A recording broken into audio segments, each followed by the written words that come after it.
তো বন্ধুরা, এই হলো তেওমালি হিল। আর এখানে বিশেষ কিছু দেখানোর নেই। আমি এখন নামছি নিচের দিকে। রাস্তাটা দেখুন।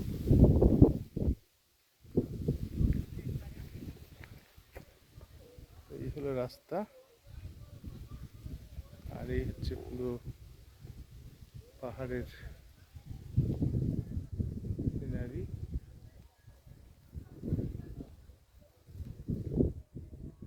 এর বেশি এখানে আর কিছু নেই, মানে যাই হোক, এটা একটা সুন্দর পরিবেশ,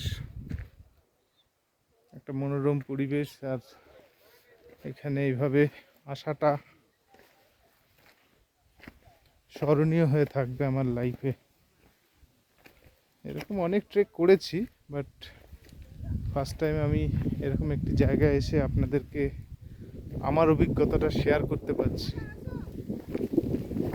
এটা খুবই আনন্দের ব্যাপার আর ভালো লাগছে।